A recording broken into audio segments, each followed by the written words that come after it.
Hi hello ಎಲ್ಲರಿಗೂ ನಮಸ್ಕಾರ. ಓಂ ಶಾಂತಿ. ಇವತ್ತು ನಾನು ಓಂ ಶಾಂತಿ ಅಕ್ಕರ ಮನೆಗೆ ಬಂದಿದ್ದೀನಿ. ಸೊ ಅಕ್ಕವರು ಶೇಂಗಾ ಚಿಕ್ಕಿನ ಯಾವ ಥರ ಮಾಡೋದು ಅಂತ ಹೇಳ್ಕೊಡ್ತಾ ಇದ್ದಾರೆ. ತುಂಬ ಸಖತ್ತಾಗಿ ಮಾಡ್ತಾರೆ. ಸೊ ಅಂಗಡಿಯಲ್ಲಿ ಯಾವ ಥರ ಸಿಗುತ್ತಲ್ಲ ಅದೇ ಥರ ಸಿಗುತ್ತೆ. ಸೊ ನಮ್ಮ ಓಂ ಶಾಂತಿಲೆಲ್ಲ ತುಂಬ ಯೂಸ್ ಆಗುತ್ತೆ. ಸೊ ಹಾಗಾಗಿ ನಾನು ಇವತ್ತು ಅಕ್ಕವ್ರ ಮನೆಗೆ ಬಂದಿದ್ದೀನಿ. ಅಕ್ಕವ್ರು ತುಂಬ ಸಖತ್ತಾಗಿ ನನಗೆ ಶೇಂಗಾ ಚಿಕ್ಕಿನ ಮಾಡಿ ತೋರಿಸ್ತಾರೆ. ಯಾವ ಥರ ಮಾಡ್ತಾರೆ ಅಂತ ಬನ್ನಿ ನೋಡೋಣ. ಚಿಕ್ಕಿ ಮಾಡೋದು ಹೇಗೆ ಅಂತ ನೋಡ್ಕೊಳ್ಳೋಣ. ಈ ಕಡೆ ಒಂದು ಮಿಕ್ಸಿ ಜಾರ್ ತೊಗೊಂಡಿದ್ದೀನಿ. ಅದರಲ್ಲಿ ನಾನು ಅಳತೆ ಮಾಡಿ ಈ ಕಪ್ನಿಂದ 1 ಕಪ್ ಆಗುವಷ್ಟು ಹುರಿದು ಸಿಪ್ಪೆ ತೆಗೆದಿರುವಂಥ ಕಡಲೆ ಬೀಜನ ಹಾಕೊತಾ ಇದ್ದೀನಿ. ಇದನ್ನು ನೀವು ಯಾವ ರೀತಿ ಗ್ರೈಂಡ್ ಮಾಡ್ಕೋಬೇಕು ಅಂದರೆ ಮಿಕ್ಸಿ ಮೇಲೆ ಜೋಡಿಸಿ ಮಿಕ್ಸಿ ಬಟನನ್ನು ಜಸ್ಟ್ ಆನ್ ಮಾಡೋದು ಆಫ್ ಮಾಡೋದು ಒಂದು 2 ರಿಂದ 3 ಸಲ ಮಾಡ್ಕೋಬೇಕು. ಆ ರೀತಿ ಮಾಡಿದಾಗ ನಿಮಗೆ ಈ ರೀತಿಯಾದಂಥ ಪೌಡ್ರ್ ರೆಡಿ ಆಗುತ್ತೆ. ನೆನಪಿರಲಿ, ತರಿ ಇರಬೇಕು. ತುಂಬ ಸ್ಮೂತಾಗಿ ಗ್ರೈಂಡ್ ಮಾಡಿದ್ರೆ ಟೇಸ್ಟು ಅಷ್ಟು ಚೆನ್ನಾಗಿರೋದಿಲ್ಲ. ಹಾಗಾಗಿ ತರಿಯಾಗಿ ಗ್ರೈಂಡ್ ಮಾಡಿ ಸೈಡಲ್ಲಿ ಇಟ್ಕೊಳ್ರಿ. ನಂತರ ಯಾವುದಾದ್ರೂ ಈ ರೀತಿ ಒಂದು ಮನೆಗೆ ತುಪ್ಪ ಸವರ್ಕೋಬೇಕು. ತುಪ್ಪ ಅಥವಾ ಎಣ್ಣೆ ಯಾವುದಾದ್ರೂ ಸವರ್ಕೋಬೋದು. ಈ ರೀತಿ ಯಾವುದಾದ್ರೂ ಮನೆ ತೊಗೋಬೋದು ಅಥವಾ ಯಾವುದಾದ್ರೂ ಒಂದು ತಟ್ಟೆನೂ ತೊಗೋಬೋದು. ಯಾವುದ್ರಲ್ಲಿ ಹಾಕೋತೀರಿ ಅದಕ್ಕೆ ನೀಟಾಗಿ ಎಣ್ಣೆ ಅಥವಾ ತುಪ್ಪನ ಸವರಿಟ್ಕೊಳ್ರಿ. ಈ ರೀತಿ ಮುಂಚೆನೇ ರೆಡಿ ಮಾಡಿ ಇಟ್ಟಿರಬೇಕು. ಯಾಕೆಂದರೆ ಪಾಕ ತೆಗೆದ ಮೇಲೆ ಮಾಡ್ತೇವೆ ಅಂದರೆ ಇಮಿಡಿಯೇಟಾಗಿ ಗಟ್ಟಿಯಾಗಿಬಿಡುತ್ತೆ. ಆಗ ಚಿಕ್ಕಿ ಅಷ್ಟು ಚೆನ್ನಾಗಿ ಬರೋದಿಲ್ಲ. ಹಾಗಾಗಿ ಮುಂಚೆನೇ ಈ ರೀತಿ ರೆಡಿ ಮಾಡಿ ಪಕ್ಕಕ್ಕೆ ಇಟ್ಕೊಳ್ರಿ. ಈಗ ಚಿಕ್ಕಿ ಮಾಡಲಿಕ್ಕೆ ಬೇಕಾಗಿರುವಂಥ ಪಾಕನ ನಾವು ಯಾವ ರೀತಿ ರೆಡಿ ಮಾಡೋದು ಅಂತ ನೋಡ್ಕೊಳ್ಳೋಣ. ಈ ಕಡೆ ಒಲೆ ಮೇಲೆ ಒಂದು ಫ್ರೈ ಪ್ಯಾನ್ ಇಟ್ಕೊಂಡಿದ್ದೀನಿ. ಅದಕ್ಕೆ ಮೊದಲು 1 ಸ್ಪೂನಷ್ಟು ತುಪ್ಪನ ಹಾಕಿ ಬಿಸಿ ಮಾಡ್ಕೊತಾ ಇದ್ದೀನಿ. ನೋಡಿ, ತುಪ್ಪ ಬಿಸಿ ಆದಮೇಲೆ ಇದಕ್ಕೆ ಯಾವ ಕಪ್ಪಿಂದ ಕಡಲೆ ಬೀಜ ಅಳತೆ ಮಾಡಿದ್ದೆ ನೋಡಿ ಅದೇ ಕಪ್ನಿಂದ ಕರೆಕ್ಟಾಗಿ 1 ಕಪ್ನಷ್ಟು ಬೆಲ್ಲ ಹಾಕ್ಕೊಂಡಿದ್ದೀನಿ. ಆಮೇಲೆ ಒಂದು 1/4 ಕಪ್ನಷ್ಟು ನೀರು ಹಾಕೊತಾ ಇದ್ದೀನಿ. ಈಗ ಬೆಲ್ಲನ ನೀಟಾಗಿ ಕರಗಿಸ್ತಾ ಮಿಕ್ಸ್ ಮಾಡ್ಕೊಳ್ಳೋಣ.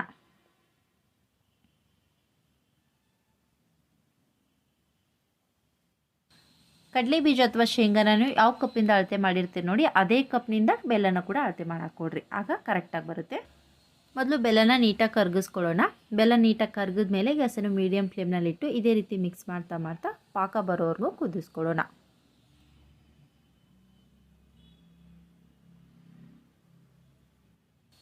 ನೀವು ಮೊದಲನೇ ಸಲ ಮಾಡ್ಕೊತಾ ಇದ್ರೂ ಕೂಡ ತುಂಬ ಸುಲಭವಾಗಿ ಮಾಡ್ಕೋಬೋದು. ನಿಜವಾಗ್ಲೂ ತುಂಬ ಚೆನ್ನಾಗಿ ಬರುತ್ತೆ. ಯಾವುದೇ ಕಾರಣಕ್ಕೂ ಚಿಕ್ಕಿ ಹಾಳಾಗೋದಿಲ್ಲ. ಬೆಲ್ಲನ ಚೆನ್ನಾಗಿ ಕುದಿಸ್ತಾ ಹೋದಂತೆ ಈ ರೀತಿ ಬಬಲ್ಸ್ ಬರಲಿಕ್ಕೆ ಶುರು ಆಗುತ್ತೆ. ಈ ರೀತಿ ಬಬಲ್ಸ್ ಬರುವಾಗ ಆಗಾಗ ಮಧ್ಯಕ್ಕೆ ಒಂದೊಂದು ಸಲ ಚೆಕ್ ಮಾಡ್ಕೋಬೇಕು ಪಾಕ ಬಂದಿದೆ ಇಲ್ವಂತೇಳಿ. ಪಾಕನ ನೀವು ಯಾವ ರೀತಿ ಚೆಕ್ ಮಾಡಬೇಕು ಅಂದರೆ ಒಂದು ತಟ್ಟೆಗೆ ಸ್ವಲ್ಪ ನೀರು ತೊಗೊಂಡು ಅದಕ್ಕೆ ಕುದೀತಾ ಇರುವಂಥ ಪಾಕನ ಹಾಕಿ ಒಂದೇ 1 ಸೆಕೆಂಡ್ ತಣ್ಣಗಾಗ್ಲಿಕ್ಕೆ ಬಿಡಬೇಕು. ತಣ್ಣಗಾದ್ಮೇಲೆ ಈ ರೀತಿ ಕೈಯಿಂದ ಮುಟ್ಟಿದ್ರೆ ಪಾಕ ಕೆಳಗಡೆ ಅಂಟಬಾರ್ದು. ನೀರಿಗೆ ಈ ರೀತಿ ಅಂಟ್ತಾ ಇದ್ದರೆ ಇನ್ನೂ ನಮಗೆ ಪಾಕ ಬಂದಿಲ್ಲ ಅಂತ ಅರ್ಥ. ಹಾಗಾಗಿ ಇನ್ನೂ ನಾವು ಇದನ್ನು ಕುದಿಸ್ಕೋಬೇಕು. ಮೀಡಿಯಮ್ ಫ್ಲೇಮ್ನಲ್ಲೇ ಇದೇ ರೀತಿ ಮಿಕ್ಸ್ ಮಾಡ್ತಾ ಇನ್ನೂ ಒಂದು 3 ರಿಂದ 4 ನಿಮಿಷ ಕುದಿಸ್ಕೊಳ್ಳೋಣ. ಪಾಕದಲ್ಲಿ ಈ ರೀತಿ ಬಬಲ್ಸ್ ತುಂಬ ಬರ್ತಾ ಇರುತ್ತೆ ನೋಡ್ರಿ. ಆಗ ಮಧ್ಯಕ್ಕೆ ನೀವು ಚೆಕ್ ಮಾಡ್ತಾನೆ ಇರಬೇಕು. ಈಗ ಮತ್ತೊಮ್ಮೆ ಚೆಕ್ ಮಾಡ್ಕೊಳ್ಳೋಣ. ನೀರಿಗೆ ಪಾಕನ ಹಾಕಿದಾಗ ಒಂದು ಸ್ವಲ್ಪ ತಣ್ಣಗಾಗ್ಲಿಕ್ಕೆ ಬಿಡಬೇಕು. ತಣ್ಣಗಾದ್ಮೇಲೆ ಈ ರೀತಿ ಮುಟ್ಟಿದ್ರೆ ಪಾಕ ನೀರಿಂದ ನೀಟಾಗಿ ಬರ್ತಾ ಇದೆ. ಬಟ್ ಈ ರೀತಿ ಮುರಿದ್ರೆ ನಮಗೆ ಗಟ್ಟಿ ಥರ ಬರ್ತಾ ಇಲ್ಲ, ಅಂಟೆಂಟ್ ಬರ್ತಾ ಇದೆ. ಈ ರೀತಿ ಅಂಟೆಂಟ್ ಬರ್ತಾ ಇದ್ರೂ ಕೂಡ ಇನ್ನೂ ಪಾಕ ಕರೆಕ್ಟಾಗಿ ಬಂದಿಲ್ಲ ಅಂತ ಅರ್ಥ. ಹಾಗಾಗಿ ಇದನ್ನು ಇನ್ನೂ ಒಂದು 2 ನಿಮಿಷ ಕುದಿಸ್ಕೊಳ್ಳೋಣ. ಪಾಕನ ನೀವು ಕರೆಕ್ಟಾಗಿ ತೆಗೆದ್ರೆ ಮಾತ್ರ ಚಿಕ್ಕಿ ಕೂಡ ತುಂಬ ಚೆನ್ನಾಗಿ ಬರುತ್ತೆ. ಹಾಗಾಗಿ ಪಾಕನ ಕರೆಕ್ಟಾಗಿ ನೋಡ್ಕೊಳ್ರಿ. ನೋಡಿ, ಮತ್ತೊಂದು ಸಲ ಚೆಕ್ ಮಾಡ್ಕೊಳ್ಳೋಣ. ನೀರಿಗೆ ಕುದೀತಾ ಇರುವಂಥ ಪಾಕನ ಈ ರೀತಿ ಸ್ವಲ್ಪ ಹಾಕಿ ಸ್ವಲ್ಪ ತಣ್ಣಗಾಗ್ಲಿಕ್ಕೆ ಬಿಡ್ರಿ. ಪಾಕ ತೆಗೆಯೋದು ಕಷ್ಟ ಏನಿಲ್ಲ, ಆದರೆ ನಾವು ಕರೆಕ್ಟಾಗಿ ನೋಡ್ಕೋಬೇಕಷ್ಟೇ. ನೋಡಿ, ನೀರಿಂದ ತೆಗೆದಾಗ ಕೆಳಗಡೆ ಸ್ವಲ್ಪನೂ ಅಂಟ್ಕೋಬಾರ್ದು. ಇದನ್ನು ಈ ರೀತಿ ಮುರಿದ್ರೆ ಕಟ್ ಅಂತ ಮುರಿಬೇಕು. ಕರೆಕ್ಟಾಗಿ ಮುರಿತಾ ಇದೆ. ಮತ್ತು ಇದನ್ನು ನಾವು ತಿಂದು ನೋಡಿದಾಗ ನಮಗೆ ಬಾಯಲ್ಲಿ ಅಂಟ್ತಾ ಇರಬಾರ್ದು. ಕಟ್ ಅಂತ ಮುರಿತಾ ಇದೆ, ಆದರೆ ಬಾಯಲ್ಲಿ ತಿಂದಾಗ ಸ್ವಲ್ಪ ಅಂಟ್ತಾ ಇದೆ. ಹಾಗಾಗಿ ಇದನ್ನು ಇನ್ನೂ 1 ಸೆಕೆಂಡ್ ಬೇಯಿಸ್ಕೊತಾ ಇದ್ದೀನಿ. ಬಾಯಲ್ಲಿ ತಿಂದಾಗೂ ಕೂಡ ಬಾಯಿಗೆಲ್ಲ ಅಂಟಬಾರ್ದು, ಸ್ಮೂತಾಗಿ ಕಟ್ ಆಗಬೇಕು. ಆ ರೀತಿ ಆದಾಗ ನಮಗೆ ಕರೆಕ್ಟ್ ಆದಂಥ ಪಾಕ ಬಂದಿದೆ ಅಂತ ಅರ್ಥ. ನೋಡಿ, ಮತ್ತೊಮ್ಮೆ ಚೆಕ್ ಮಾಡ್ಕೊತಾ ಇದ್ದೀನಿ. ನೀರಿಗೆ ಸ್ವಲ್ಪ ಪಾಕನ ಹಾಕಿ ತಣ್ಣಗಾಲಿಕ್ಕೆ ಬಿಡ್ರಿ. ತಣ್ಣಗಾದ್ಮೇಲೆ ಈ ರೀತಿ ರಿವ್ಯೂ ಮಾಡಿದ್ರೆ ಕೆಳಗಡೆ ಸ್ವಲ್ಪನೂ ಅಂಟ್ತಾ ಇಲ್ಲ. ನಾವು ಈ ರೀತಿ ತಟ್ಟೆ ಮೇಲೆ ಹಾಕಿದ್ರೂ ಕೂಡ ನೀಟಾಗಿ ಸೌಂಡ್ ಬರ್ತಾ ಇದೆ ಕಟ್ ಅಂತೇಳಿ. ಈ ರೀತಿ ಮುರಿದಾಗೂ ಕೂಡ ನೀಟಾಗಿ ಕಟ್ ಆಗ್ತಾ ಇದೆ. ಮತ್ತು ಇದನ್ನು ಸ್ವಲ್ಪ ಬಾಯಿಗೆ ಹಾಕಿ ನೋಡ್ರಿ. ಬಾಯಲ್ಲೂ ಕೂಡ ನಮಗೆ ಯಾವುದೇ ಥರ ಅಂಟ್ಕೊಳ್ಳೋದಿಲ್ಲ. ಪಾಕ ಕರೆಕ್ಟ್ ಬಂದಿದ್ದರೆ ಬಾಯಲ್ಲಿ ತಿಂತಾ ಇದ್ರೂ ಕೂಡ ಕರುಮ್ ಅಂತ ಸೌಂಡ್ ಬರ್ತಾ ಇರುತ್ತೆ. ಆಗ ಕರೆಕ್ಟ್ ಆದಂಥ ಪಾಕ ರೆಡಿಯಾಗಿದೆ ಅಂತ ಅರ್ಥ. ಆ ಟೈಮಲ್ಲಿ ನೀವು ಇದಕ್ಕೆ 1 ಸ್ಪೂನಷ್ಟು ತುಪ್ಪ ಹಾಕ್ಕೊಳ್ರಿ. ಆಮೇಲೆ ಇದಕ್ಕೆ ಮುಂಚೆನೇ ಗ್ರೈಂಡ್ ಮಾಡಿರುವಂಥ ಕಡಲೆ ಬೀಜದ ಪೌಡ್ರನ್ನು ಹಾಕ್ಕೊಳ್ಳೋಣ. ಆಮೇಲೆ ಇದಕ್ಕೆ ಒಂದು ಸ್ವಲ್ಪ ಏಲಕ್ಕಿ ಪುಡಿಯನ್ನು ಕೂಡ ಹಾಕೊತಾ ಇದ್ದೀನಿ. ಈಗ ಗ್ಯಾಸನ್ನು ಲೋ ಫ್ಲೇಮಲ್ಲೇ ಇಟ್ಟು ಫಟಾಫಟ್ ಅಂತ ಮಿಕ್ಸ್ ಮಾಡ್ಕೊಳ್ಳೋಣ. ಪಾಕ ಬಂದಮೇಲೆ ತಡ ಮಾಡಬಾರ್ದು. ಆದಷ್ಟು ಬೇಗನೆ ಈ ರೀತಿ ಪೌಡ್ರನ್ನು ಹಾಕಿ ಫಟಾಫಟ್ ಅಂತ ಮಿಕ್ಸ್ ಮಾಡಿ ತಟ್ಟೆ ಹಾಕೋಬೇಕಷ್ಟೇ.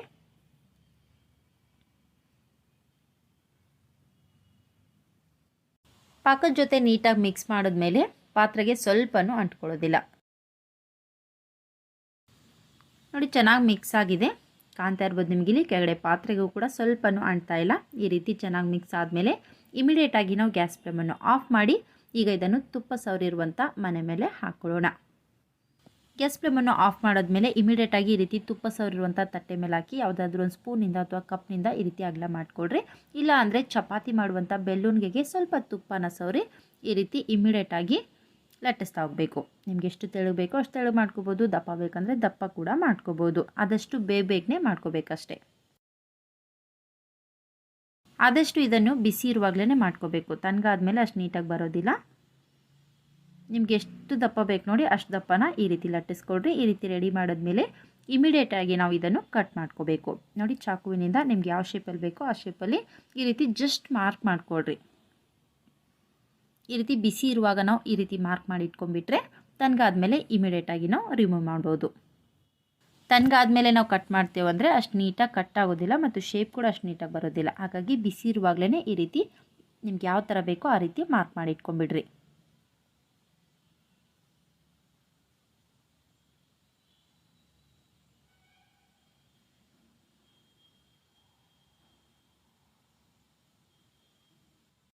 ನೀವು ತುಂಬ ಲೇಟ್ ಮಾಡೋಕ್ಕೆ ಹೋಗಬೇಡ್ರಿ. ಈ ರೀತಿ ಮನೆ ಮೇಲೆ ಹಾಕಿದ್ಮೇಲೆ ಲಟ್ಟುಣಿಗೆಯಿಂದ ಬೇಗನೆ ಲಟ್ಟಿಸಿ ಈ ರೀತಿ ಮಾರ್ಕ್ ಮಾಡಿ ಇಟ್ಕೊಂಡ್ಬಿಡ್ರಿ.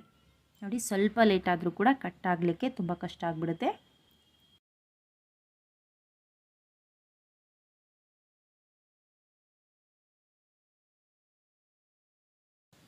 ನೋಡಿ ಎಲ್ಲವನ್ನೂ ಈ ರೀತಿ ನೀಟಾಗಿ ಕಟ್ ಮಾಡ್ಕೊಂಡಿದ್ದೀನಿ. ಈಗ ಇದನ್ನು ಸುಮಾರು ಒಂದು ಅರ್ಧ ಗಂಟೆವರೆಗೂ ಅಥವಾ ಒಂದು 20 ನಿಮಿಷದವರೆಗೂ ತಣ್ಣಗಾಗ್ಲಿಕ್ಕೆ ಬಿಡೋಣ. ಬಿಸಿ ಇದ್ದಾಗ ತಿಂದರೆ ಸ್ವಲ್ಪ ಮೆತ್ತಗಿರುತ್ತೆ, ಆದರೆ ತಣ್ಣಗಾದ್ಮೇಲೆ ತಿಂದರೆ ತುಂಬಾ ಕ್ರಿಸ್ಪಿಯಾಗಿ ಗರ್ಗರಿ ಆಗಿರುತ್ತೆ. ಹಾಗಾಗಿ ತಣ್ಣಗಾದ್ಮೇಲೆ ಈ ರೀತಿ ರಿಮೂವ್ ಮಾಡ್ಕೊತಾ ಇದ್ದೀನಿ. ನೋಡಿ ಕೆಳಗಡೆ ಸ್ವಲ್ಪನೂ ಅಂಟ್ಕೊಳ್ಳೋದಿಲ್ಲ, ತುಂಬಾ ಚೆನ್ನಾಗಿ ಬರುತ್ತೆ. ಕಾಣಿಸ್ತಾ ಇರೋದು ನಿಮಗಿಲ್ಲಿ. ಬಿಸಿ ಇದ್ದಾಗ ಕಟ್ ಮಾಡ್ತಾ ಇರುವಾಗಲೇ ಕೆಳಗಡೆ ಅಂಟ್ತಾ ಇರಲಿಲ್ಲ. ಈ ರೀತಿ ತಣ್ಣಗಾದ್ಮೇಲೆ ಅಂಟ್ತಾ ಇರುತ್ತಾ, ಸ್ವಲ್ಪನೂ ಅಂಟೋದಿಲ್ಲ ಮತ್ತು ಟೇಸ್ಟು ಕೂಡ ನಿಜವಾಗ್ಲೂ ತುಂಬ ಚೆನ್ನಾಗಿರುತ್ತೆ. ನಿಮಗೆ ಕಟ್ ಮಾಡಿ ಕೂಡ ತೋರಿಸ್ತೀನಿ. ಇಲ್ಲಿ ಹೊರಗಡೆ ತಂದಾಗ ಯಾವ ರೀತಿ ಇರುತ್ತೆ ನೋಡಿ, ಅದೇ ಟೇಸ್ಟಲ್ಲಿ ಅದೇ texture. Thank you so much ಅಕ್ಕವರೇ. ತುಂಬ ಕಡಿಮೆ ಸಮಯದಲ್ಲಿ ಪ್ರಾಪರಾಗಿ ಯಾವ ಥರ ಮಾಡಿಕೊಡೋದು ಅಂತ ತುಂಬ ಚೆನ್ನಾಗಿ ನೀಟಾಗಿ ಹೇಳಿಕೊಟ್ಟಿದ್ದಾರೆ. ಸೊ ಎಲ್ರಿಗೂ ಯೂಸ್ ಆಗುತ್ತೆ. ಎಲ್ಲರೂ ವಿಡಿಯೋ ನೋಡ್ತಾ ಇದ್ದೀರಾ, ನೀವು ಒಂದು ಸಲ ಮಾಡಿ ಮಾಡೇ ಮಾಡ್ತೀರಾ ಅಂದ್ಕೊಂಡಿದ್ದೀನಿ. ಸಖತ್ತಾಗಿದೆ ಚಿಕ್ಕಿ ಹೊರಗಡೆ ಥರ. ಓಂ ಶಾಂತಿ.